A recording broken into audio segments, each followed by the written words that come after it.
की गे गोरकी की रे की करे छी गे काम कुछ नहीं दिखाई दे तोरा। बाप रे तोहर जाम फोड़ल छो जे कमलेश अलपुरा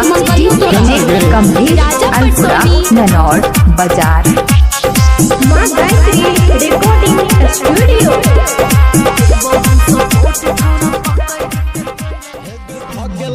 जहर छोरी टुकला से आम गए महुआ झर छो तोहर गिरे छो लताम गे भगेलो मजहर छोरी टुकला से आम गे महुआ झर छो तोहर गिरे छो लताम गे लाते की के तोड़ ले चाहरी के तोड़ ले चल चल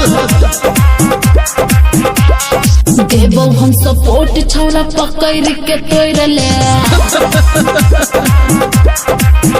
भगेलो मजहर छोरी टुकला से आम गे महुआ झर छो तोहर गिरे छो लताम गे लाते की के तोड़ ले चाहरी के तोड़ ले अच्छा देवो हम सपोर्ट छौरा पकड़ के तोड़ ले पकड़ो दे न तकने जे कमलेश अलपुरा निर्मलिया को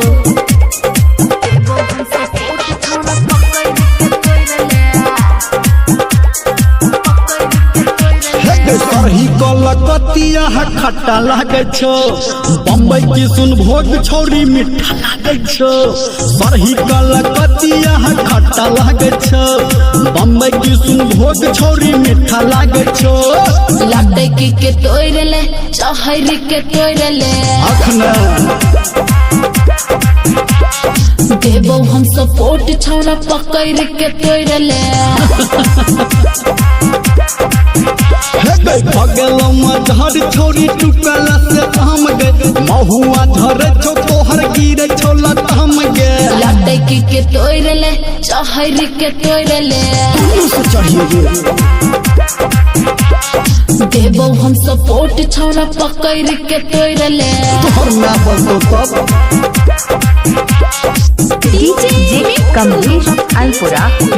जे कमलेश अलपुरा ननौर बाजार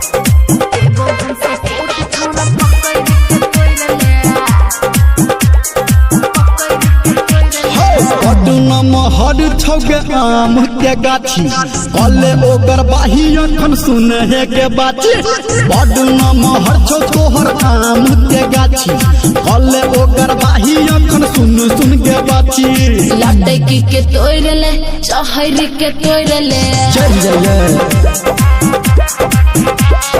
देवो हम सपोर्ट छौरा पकड़ के तोड़ ले गाछे बड़ नम्हर छौ भगेलो मजहर छोरी टुकला से आम गे महुआ झर छो तोहर गिरे छो लताम गे लाते की के तोड़ ले चाहरी के तोड़ ले चल ठीक छै देवो हम सपोर्ट छौरा पकड़ के तोड़ ले चल जाइए ना लाते की के तोहर लब पकड़ के तोहर लब तू रहबा नीचा छौरी छाइल के तोहर लब बाई जे कमलेश ननौर बाजार अलपुरा।